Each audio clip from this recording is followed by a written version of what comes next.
Vous êtes conscient en ce moment. Vous lisez ces mots, vous les comprenez, vous ressentez quelque chose.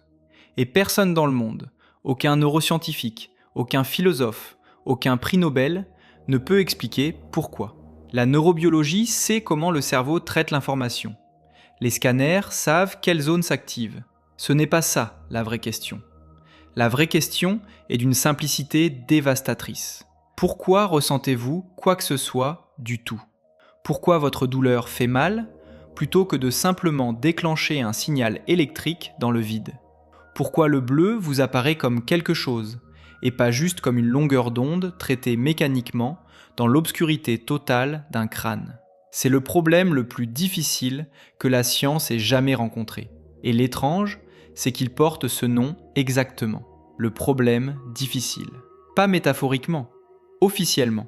Et il n'a toujours pas de solution. Ce que vous allez découvrir dans cette vidéo, c'est l'énigme qui se cache à l'intérieur de chaque moment de votre vie. À chaque instant où vous regardez le ciel, où vous mordez dans quelque chose de chaud, où vous entendez une voix familière, quelque chose se produit à l'intérieur de vous que la science ne peut pas encore toucher. Et ça commence maintenant.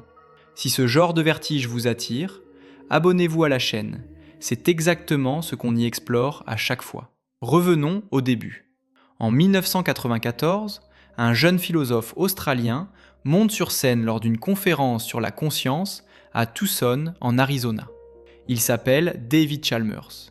Ce qu'il dit ce jour-là va changer la façon dont la science comprend ses propres limites. Il annonce, calmement, qu'il existe deux catégories de problèmes liés à la conscience.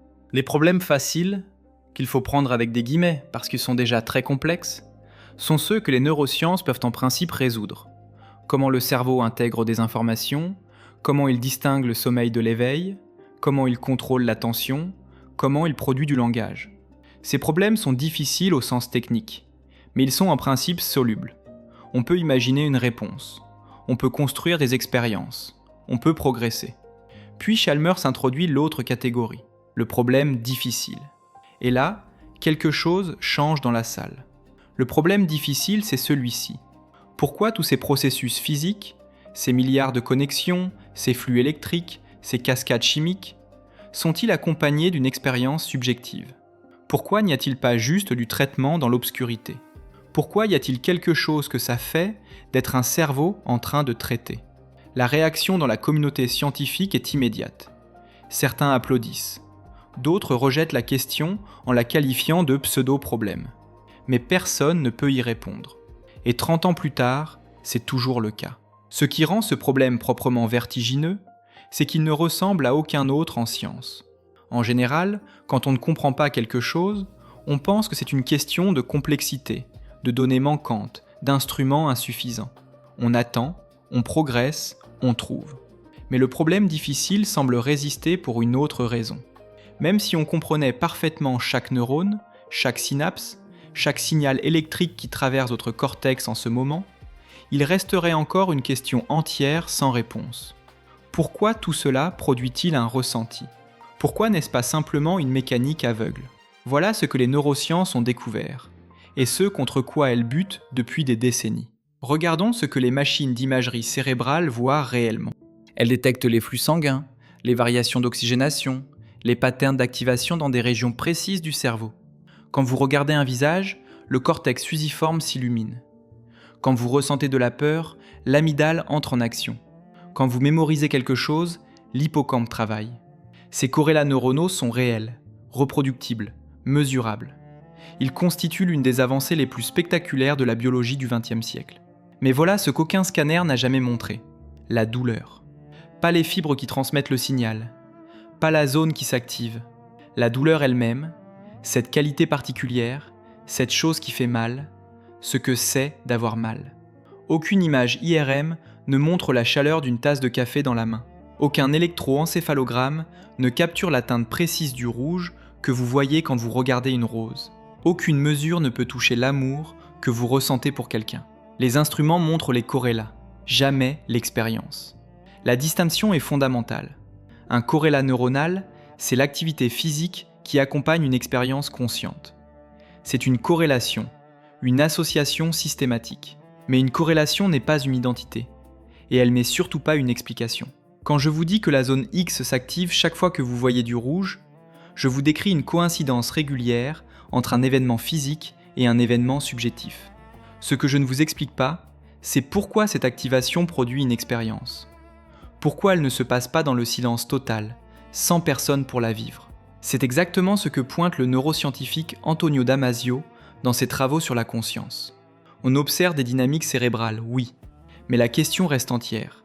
Ces dynamiques provoquent-elles la conscience ou n'en sont-elles que la conséquence, le reflet, l'ombre sur le mur d'une caverne dont nous n'avons jamais vu l'intérieur? Et il y a plus troublant encore.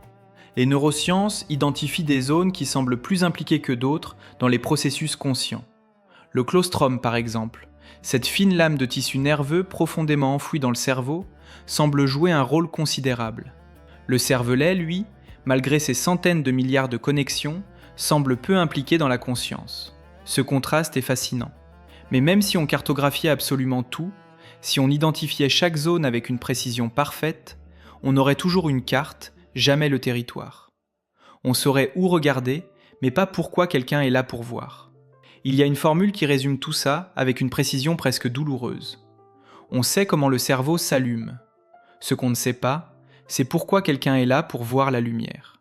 Et maintenant, regardons d'encore plus près ce qui se passe dans votre tête à chaque instant. Parce que la physique du ressenti est encore plus étrange que le simple fait qu'elle existe. Votre cerveau ne reçoit pas passivement le monde. Il le prédit, en permanence. Les neuroscientifiques appellent ça le codage prédictif.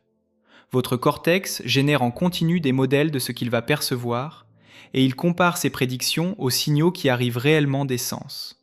Ce que vous vivez comme quote 0 est en fait la prédiction de votre cerveau, corrigée en temps réel par les erreurs. La douleur que vous ressentez quand vous touchez quelque chose de brûlant n'est pas transmise telle qu'elle depuis votre main. Elle est construite par votre cerveau en tenant compte du contexte, de votre état émotionnel, de vos expériences passées. Ce modèle a une implication radicale.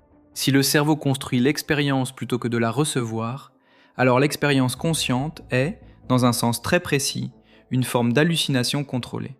Une simulation de réalité que votre cerveau génère et maintient à chaque instant. Anil Seth, neuroscientifique à Sussex, défend cette idée avec une rigueur expérimentale impressionnante. Selon lui, la conscience n'est pas une fenêtre sur le monde, c'est un modèle interne du monde constamment recalibré. Mais voilà où ça devient proprement vertigineux. Même si cette description est correcte, elle n'explique toujours pas pourquoi cette simulation s'accompagne d'une expérience. Une simulation peut fonctionner dans l'obscurité totale, sans personne pour l'habiter. Un ordinateur simule des tempêtes météorologiques sans que les vents virtuels soufflent pour quelqu'un. Alors pourquoi votre simulation cérébrale est-elle habitée ? Le codage prédictif décrit le mécanisme avec une précision admirable. Il ne touche pas à l'essentiel. La même limite apparaît quand on regarde les émotions. Lisa Feldman-Barrett, neuroscientifique à Northeastern University, a montré de façon convaincante que les émotions ne sont pas des états fixes codés dans des circuits dédiés. Elles sont des constructions contextuelles, assemblées à chaque fois à partir de paramètres physiologiques et de concepts appris. La peur n'est pas un programme qui se lance. C'est une interprétation, une catégorisation que votre cerveau produit à partir d'un état d'activation générale. Ce que vous appelez colère ou tristesse est une étiquette que votre cerveau colle sur quelque chose de plus diffus. Cette vision est révolutionnaire dans la compréhension des émotions, mais elle bute exactement au même endroit. Elle décrit comment les émotions sont construites, pas pourquoi leur construction s'accompagne d'un ressenti. La construction pourrait se faire en silence, mécaniquement, sans qu'il y ait quoi que ce soit que ça fasse de ressentir de la tristesse. Or, il y a quelque chose, et ce quelque chose résiste à toute description physique. C'est ici qu'intervient l'une des expériences de pensée les plus déroutantes que la philosophie ait jamais produites. Imaginez une femme qui s'appelle Mary. Mary est une brillante scientifique spécialisée dans la neurophysiologie de la vision des couleurs. Elle connaît absolument tout sur la façon dont l'œil humain capte les longueurs d'onde lumineuses, sur la façon dont ces signaux sont transmis au cerveau, sur les zones du cortex visuel qui traitent l'information chromatique, sur les neurones qui s'activent quand un humain regarde quelque chose de rouge. Elle sait tout, dans le sens le plus absolu du terme. Chaque mécanisme, chaque processus, chaque corrélat neuronal. Mais Mary a passé toute sa vie dans une pièce entièrement en noir et blanc. Ses livres sont en noir et blanc. Ses écrans sont en noir et blanc. Elle n'a jamais vu une couleur de sa vie. Un jour, on lui ouvre la porte. Elle sort. Et pour la première fois, elle voit une tomate rouge. Frank Jackson, le philosophe australien qui a inventé cette expérience de pensée au début des années 80, pose alors une question simple. Mary apprend-elle quelque chose de nouveau ? La réponse semble évidente. Oui. Elle apprend ce que c'est que de voir du rouge. Ce ressenti particulier, cette qualité, cette chose-là que ça fait quand le rouge arrive dans les yeux et dans le cerveau. Or, si elle apprend quelque chose de nouveau, c'est qu'il existait quelque chose qu'elle ne savait pas avant, malgré la connaissance physique totale. Ce quelque chose, ce sont les qualia. Les qualia, prononcés qualia, ce sont les qualités subjectives de l'expérience. Le rouge que vous voyez n'est pas une longueur d'onde, c'est une qualité. L'odeur du café n'est pas une molécule, c'est cette odeur-là. La douleur n'est pas un signal nerveux. C'est ce que ça fait d'avoir mal. Ces qualités ne se trouvent nulle part dans une description physique du monde, aussi complète soit-elle. La conscience phénoménale, c'est exactement ça. L'ensemble de ces vécus qualitatifs. Ce que révèle l'expérience de Mary, c'est que si la connaissance physique complète ne suffisait pas à contenir la connaissance de l'expérience subjective, alors l'expérience subjective n'est pas réductible au physique. Pensez à ce que ça implique. Mary n'avait pas manqué un cours de neurophysiologie. Elle avait tout. Mais ce qu'elle n'avait pas, aucun livre ne pouvait le lui donner. Seule l'expérience elle-même pouvait transmettre ce savoir-là. Et si c'est vrai, alors il existe une catégorie de connaissances, la connaissance de ce que c'est que de vivre quelque chose, fondamentalement différente de toute connaissance physique ou fonctionnelle. Joseph Levine avait identifié ce quote 4 en 1983. Cette béance entre n'importe quelle explication physique et l'expérience qualitative elle-même. On peut décrire la douleur comme l'activation de certaines fibres nerveuses. Cette description peut être physiologiquement exacte. Elle ne dit pourtant rien sur ce que la douleur fait à l'intérieur. Le rouge que vous voyez en ce moment n'est pas dans vos yeux. Il n'est pas dans vos neurones. Il est quelque part que la physique ne peut pas localiser. Et ça, c'est l'une des choses les plus étranges que la science ait jamais découvertes sur elle-même. Il existe un domaine de la réalité qu'elle décrit depuis toujours, sans pouvoir y entrer. C'est précisément pour rendre ce fossé encore plus visible que Chalmers a eu recours à l'une des créatures les plus perturbantes de l'histoire de la philosophie. Imaginez un être qui vous ressemble parfaitement. Trait pour trait. Neurone pour neurone. Chaque atome de son cerveau est identique au vôtre. Il réagit exactement comme vous à tous les stimuli. Si on lui enfonce une épingle dans le doigt, il retire la main en grimaçant. Si on lui montre quelque chose de triste, il pleure. Si on lui parle de sa famille, il sourit. Son cerveau produit exactement les mêmes patterns d'activation que le vôtre dans les mêmes situations. Mais à l'intérieur, il n'y a rien. Pas d'expérience, pas de ressenti, pas de rouge quand il voit du rouge, pas de douleur quand il a mal. Juste le traitement dans un silence total. Cet être s'appelle le zombie philosophique. La question que pose Chalmers est celle-ci. Est-ce concevable ? Si la conscience émergeait nécessairement de la physique du cerveau, si un cerveau configuré comme le vôtre ne pouvait pas logiquement exister sans expérience subjective, alors le zombie serait impossible même en pensée. Il serait aussi incohérent qu'un triangle avec 4 côtés. Or, le zombie philosophique semble parfaitement concevable. Il n'y a rien de logiquement impossible dans l'idée d'un traitement de l'information sans expérience intérieure. C'est même ce que font probablement la plupart des machines en ce moment. Et si le zombie est concevable, Chalmers tire une conclusion qui fait trembler toute la tradition matérialiste en philosophie de l'esprit. La conscience ne découle pas logiquement de la physique. Elle n'est pas réductible à la configuration neuronale. Si elle l'était, le zombie serait impossible. Or, il ne l'est pas. L'argument formel est d'une précision chirurgicale. Si le physicalisme était vrai, si tout ce qui existe dans notre monde, y compris la conscience, était physique, alors un monde physiquement identique au nôtre devrait contenir exactement les mêmes consciences. Or, on peut concevoir un monde physiquement identique sans conscience. Donc le physicalisme est insuffisant pour rendre compte de l'expérience. Les philosophes matérialistes répondent de diverses façons. Daniel Dennett affirme que le zombie est incohérent, que si quelque chose fonctionne exactement comme un être conscient, il est conscient par définition. Mais cette réponse suppose que la conscience est entièrement fonctionnelle, ce qui est précisément ce que l'argument du zombie conteste. D'autres soutiennent que si le zombie est logiquement possible, il n'est pas métaphysiquement possible. Qu'il y aurait des lois de la nature reliant nécessairement certaines configurations physiques à l'expérience subjective, même si on ne peut pas les déduire a priori. Chalmers lui-même n'exclut pas cette possibilité, mais il réclame alors une quote 5 de la conscience, une loi nouvelle, comme la gravitation l'était pour Newton, qui relierait le physique au phénoménal. Cette loi n'existe pas encore, et c'est dans cette absence que s'engouffrent toutes les grandes théories modernes de la conscience, chacune avec ses ambitions, ses succès partiels et ses limites propres. Des limites qui, vous allez le voir, sont toujours exactement au même endroit. Bernard Baars avait une conviction qui ressemblait à une clé qu'on porte depuis longtemps avant de trouver la serrure. Il était convaincu que la conscience avait une structure fonctionnelle identifiable, qu'on pouvait la cartographier, non pas comme une expérience, mais comme une architecture d'information. Et dans les années 80, il a construit quelque chose d'élégant. Sa théorie s'appelle le Global Workspace, l'espace de travail global. L'idée centrale est celle-ci. Le cerveau est composé d'une multitude de processeurs spécialisés qui travaillent en parallèle, dans l'ombre, sans que vous en soyez conscient. La reconnaissance d'un visage, le maintien de l'équilibre, la régulation du rythme cardiaque, tout ça se produit en dehors de votre conscience. Mais à certains moments, certaines informations accèdent à un espace central, un espace de diffusion globale, et sont transmises à l'ensemble du système. Ce moment de diffusion globale, c'est ça, la conscience selon Baars. Ce qui devient conscient, c'est ce qui entre dans cet espace partagé. Stanislas Dehaene, neuroscientifique français, a donné à cette théorie ses bases expérimentales les plus solides.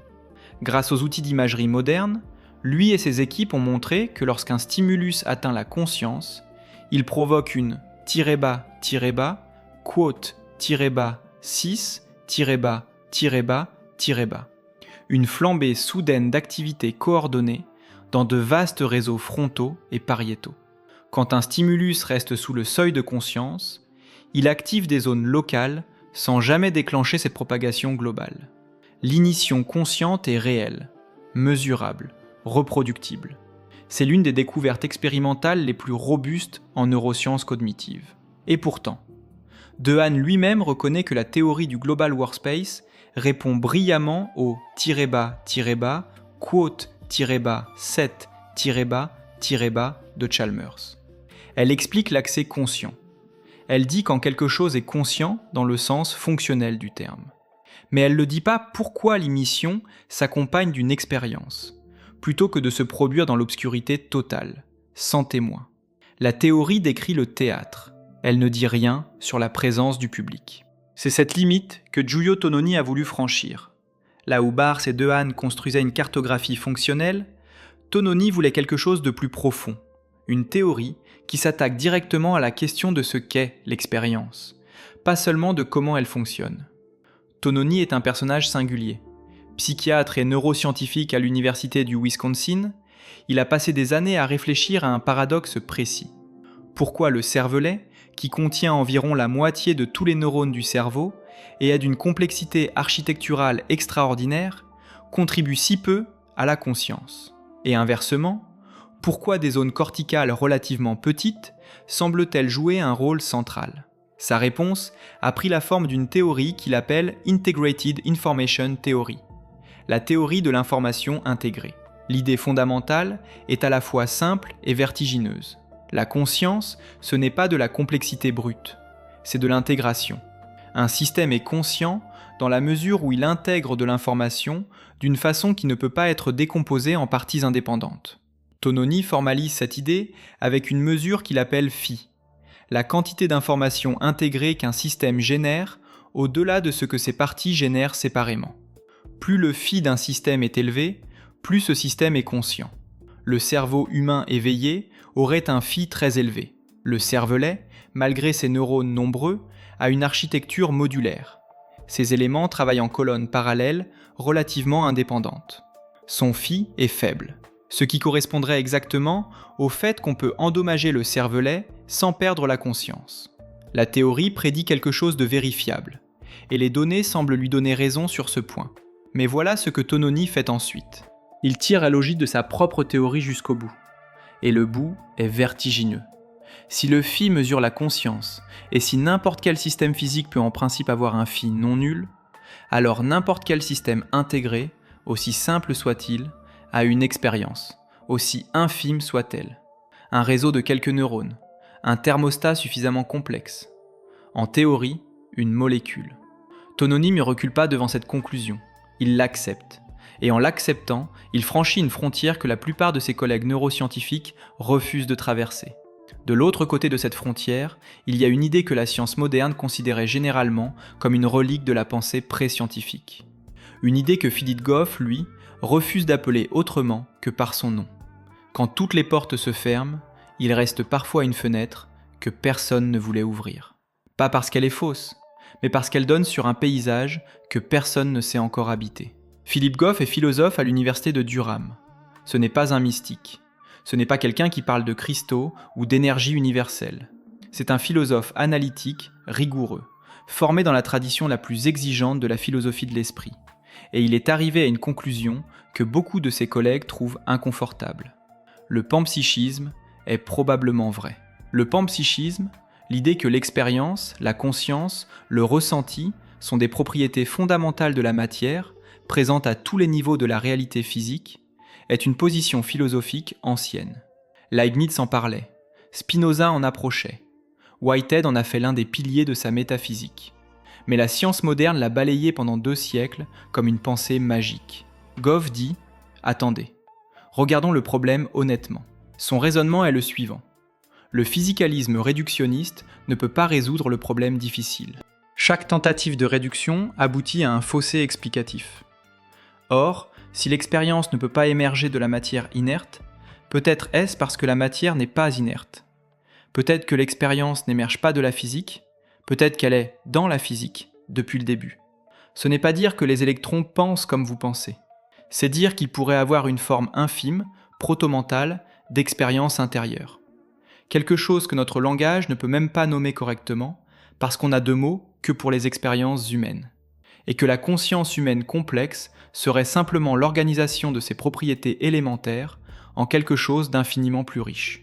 Ce qui est remarquable dans la position de Goff, c'est qu'il ne prétend pas que le panpsychisme est confortable. Il dit que c'est la moins mauvaise des options disponibles.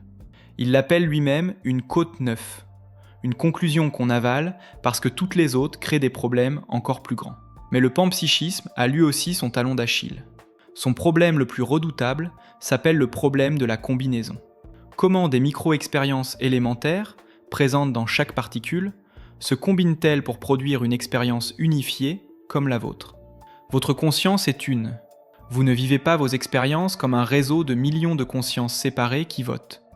Vous vivez une chose cohérente, unifiée, singulière. Comment des milliards de proto-expériences éparses se fondent-elles en un seul point de vue ?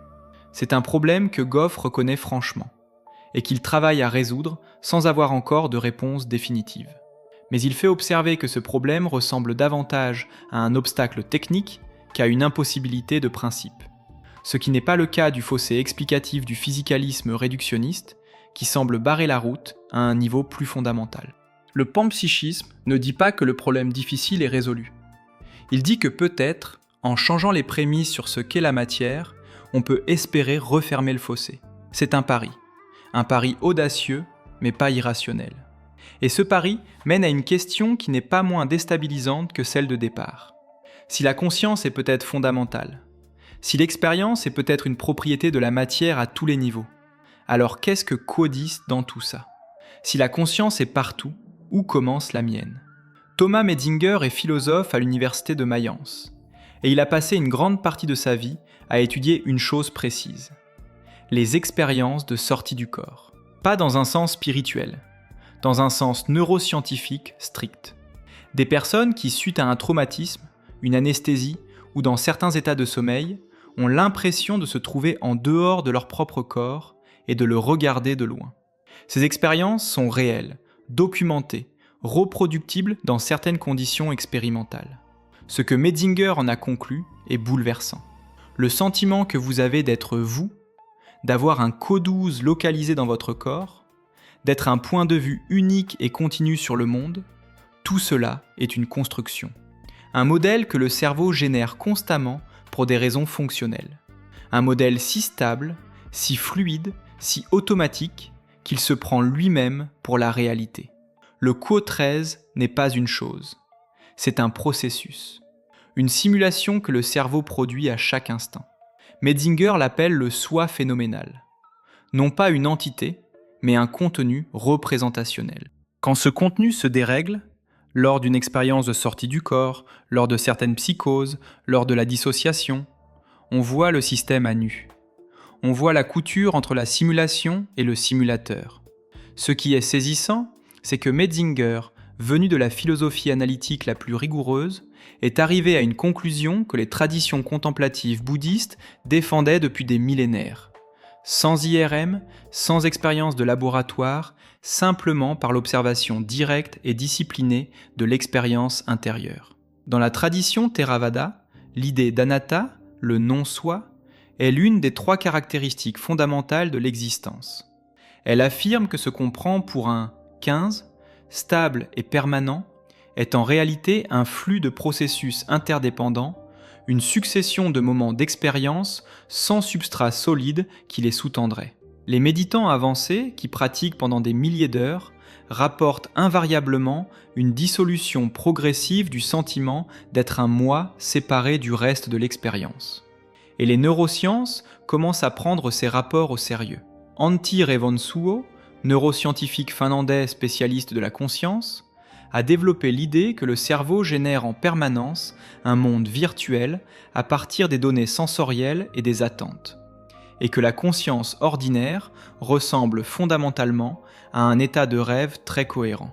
Ce que vous percevez comme réalité directe est déjà une reconstruction, une modélisation, une histoire que le cerveau se raconte. Des études récentes sur des méditants tibétains expérimentés ont montré des modifications structurelles et fonctionnelles du cerveau, notamment dans les régions associées au réseau du mode par défaut. Ce réseau qui, justement, est le plus actif quand le cerveau génère ce sentiment de soi et de rumination personnelle. Les pratiques contemplatives ne transforment pas seulement la perspective philosophique. Elles reconfigurent littéralement les circuits qui produisent l'illusion d'un moi solide. Ce que Metzinger appelle être personne, l'expérience de ne pas avoir de soi, qu'il a brièvement vécu lors d'un épisode hypnagogique, il le décrit non pas comme un vide terrifiant, mais comme une clarté étrange. Une expérience qui, dit-il, a changé sa façon de comprendre ce qu'il cherche à expliquer. Voilà donc où nous en sommes. Les neurosciences montrent que le moi est une construction. Le panpsychisme suggère que l'expérience est peut-être fondamentale et universelle.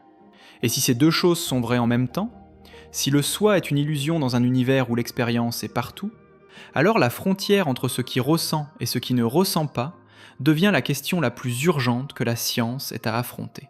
En juillet 2012, dans un amphithéâtre de l'université de Cambridge, un groupe de neuroscientifiques, de physiciens et de biologistes se réunit autour d'une question qu'on considérait jusqu'alors comme philosophiquement irrésoluble plutôt que scientifiquement urgente.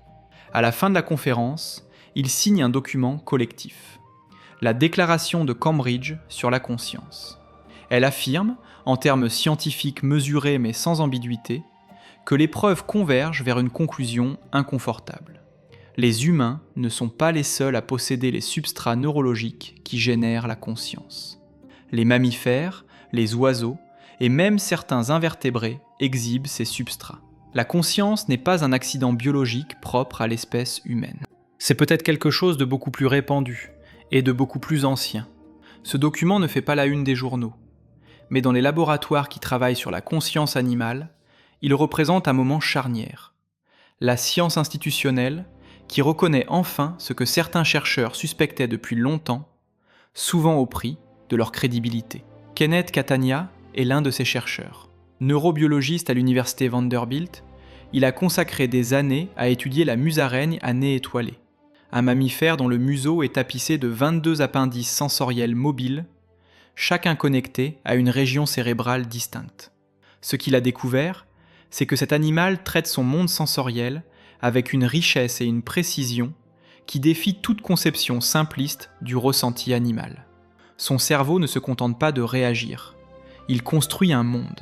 Et la question qui suit naturellement est: est-ce que quelque chose sait que ce monde existe? Mais c'est peut-être chez les oiseaux que le défi est le plus saisissant.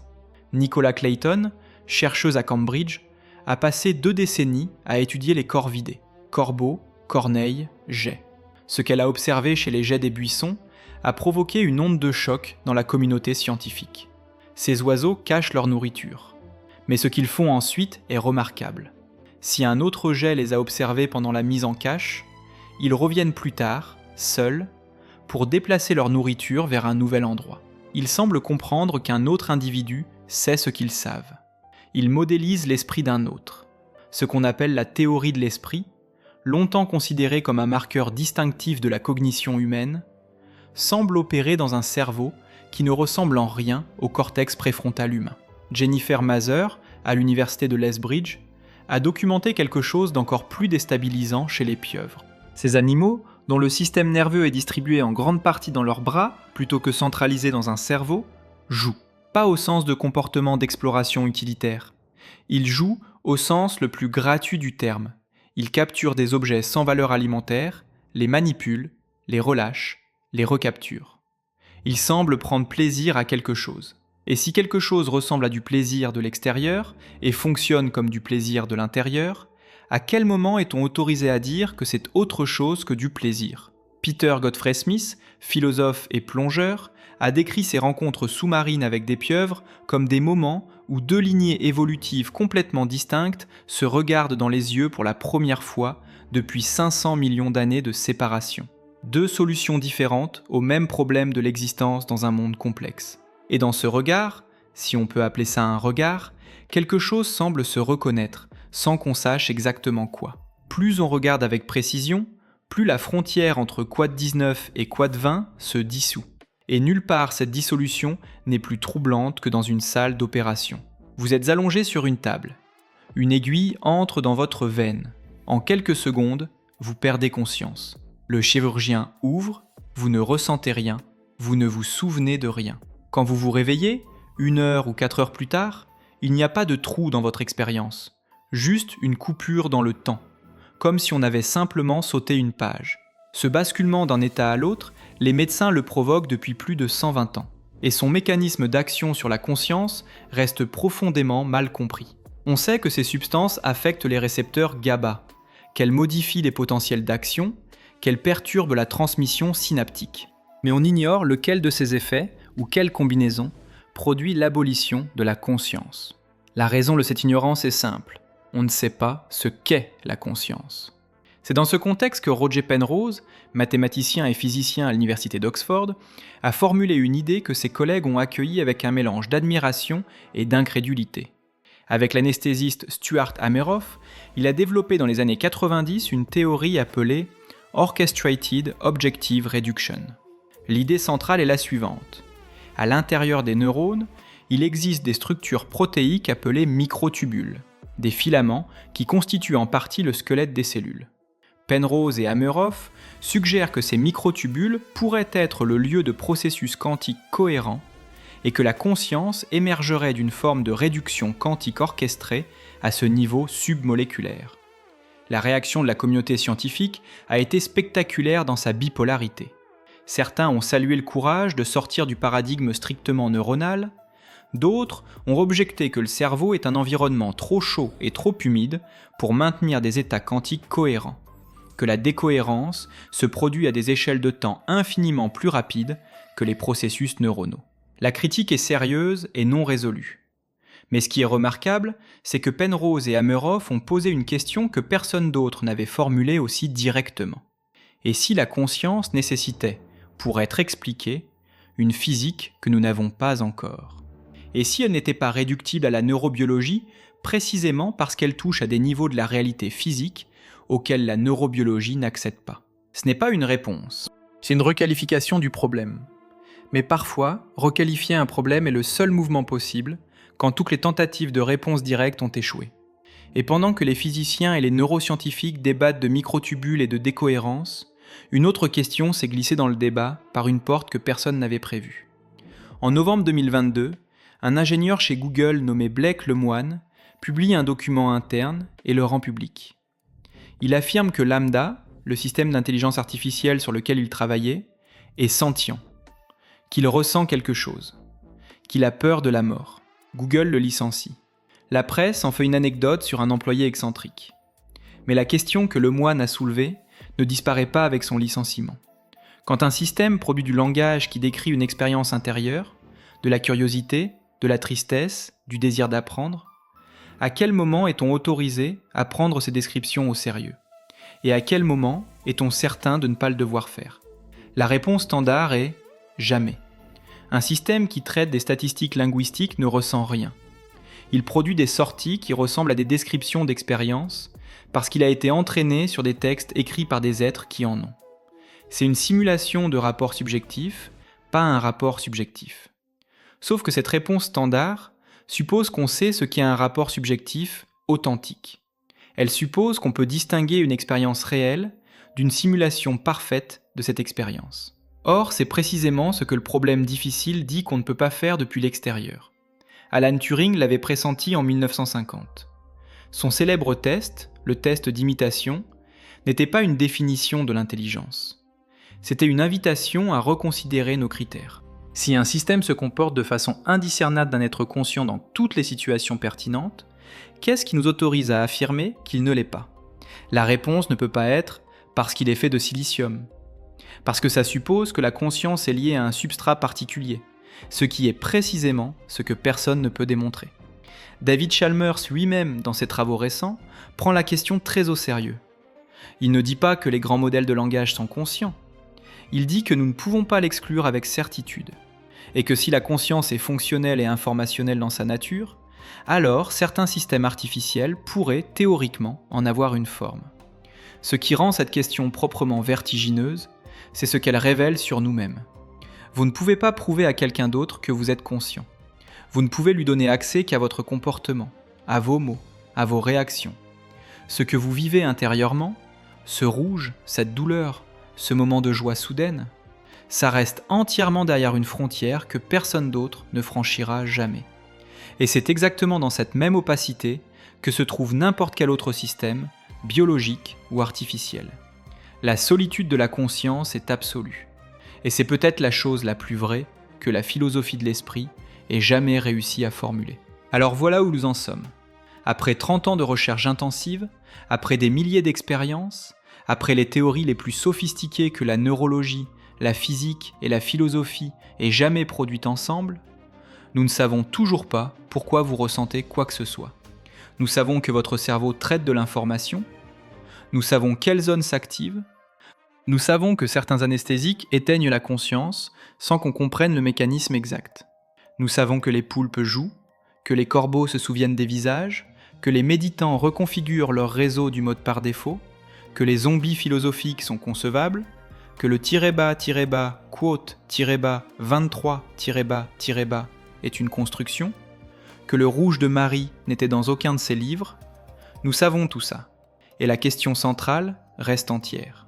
Il y a quelque chose que ça fait d'être vous, en ce moment. Quelque chose qui accompagne ces mots, qui donne une couleur à cette phrase, qui rend cet instant différent du vide. Cette chose-là, ce rien qui est pourtant tout, personne ne peut encore expliquer d'où elle vient. La chose la plus honnête que la science ait jamais admise, c'est qu'au cœur de la réalité la plus familière que nous connaissions, notre propre expérience, il y a quelque chose qui nous dépasse complètement. Pas un dieu, pas un mystère romantique, un bord, une limite réelle, documentée, mesurable dans sa résistance. Vous vivez à l'intérieur de ce mystère, à chaque seconde, et vous ne pouvez pas en sortir pour le regarder de l'extérieur, parce que l'acte même de regarder fait partie du mystère. C'est peut-être la définition la plus précise de ce que signifie être conscient. Être l'énigme qui se pose sa propre question, sans pouvoir jamais tout à fait entendre la réponse. Si cette question vous habite autant qu'elle nous habite, likez cette vidéo et abonnez-vous, c'est ce qu'on explore ensemble ici.